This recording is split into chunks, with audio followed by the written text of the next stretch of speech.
Hey everyone, welcome back to the channel. If you're tired of chasing and ready to become the kind of person the world is drawn to, then you're in the right place. Today, we're diving deep into the story of Rogers, a man who mastered himself so profoundly that 99% of women started chasing him. And guess what? You can do the same. Before we jump in, make sure to hit that like button, subscribe, and turn on notifications so you don't miss out on life-changing insights. Now, let's get into it. In a world where men chase, one man mastered the art of stillness, and in return, the world chased him. A well-dressed, composed man, Rogers, walks through a bustling city street. His posture is impeccable, his aura radiating quiet confidence. Women subtly glance at him, some with curiosity, others with admiration. But he remains unmoved, calm, at peace, and completely present.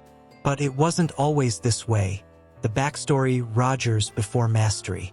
Rogers was just like most men, seeking approval over analyzing texts and fearing rejection. He worked on his looks, built his career, and pursued status, yet something always felt missing. No matter what he did, he found himself chasing attention, validation, and fleeting moments of attraction. But deep inside, he knew something had to change. The turning point. One day, after yet another failed pursuit, Rogers sat in solitude, contemplating his path. Frustrated with the endless chase, he stumbled upon the teachings of Zen and Stoicism. A single phrase struck him: control what you can, accept what you cannot, and desire nothing, yet have everything. That night, Rogers made a vow. He would stop chasing. Instead, he would master himself. The 3 pillars of Rogers' transformation. 1.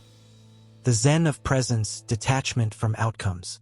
Rogers realized that his greatest weakness was his attachment to external validation. He stopped obsessing over how women reacted to him.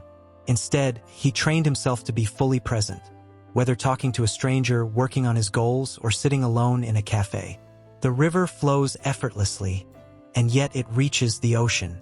Rogers sits at a cafe, sipping his coffee, completely content.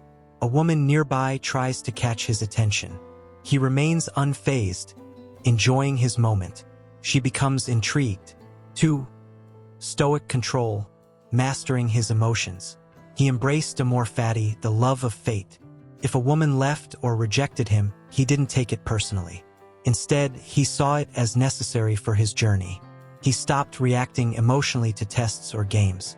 If someone tried to provoke him, he responded with a calm smirk, unshaken, unbothered. You cannot control the waves, but you can learn to surf. A woman tests him with a sarcastic remark. Rogers, instead of reacting, simply smirks and responds calmly.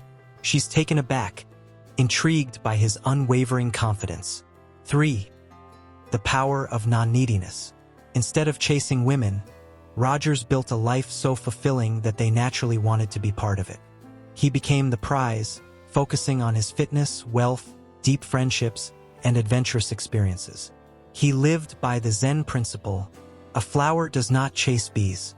It simply blooms, and the bees come to it. Rogers laughing with friends, genuinely enjoying himself. A woman in the distance watches, drawn to his effortless presence. The inevitable shift. Women didn't chase Rogers because he used tricks or played games. They chased him because he embodied true inner peace and strength, a rare quality in today's world. In the final shot, Rogers walks confidently into the sunset, his presence magnetic, his energy undeniable. And that, my friends, is how Rogers went from chasing to being chased. It wasn't magic. It wasn't manipulation. It was simply the power of mastering oneself. Now, here's the real question. Are you ready to step into this mindset? Are you ready to stop seeking and start being? Remember, the journey of transformation starts with a single step. It starts with discipline, self-awareness, and a commitment to growth. And if you've made it this far, you're already ahead of 99% of people. If you found value in this video, hit that like button. It helps more than you know. Subscribe if you're ready to embrace the power of Zen and Stoicism in your own life. And let me know in the comments, What's one thing you're going to start doing today to step into your power? Until next time, stay grounded, stay present, and keep mastering yourself. See you in the next video.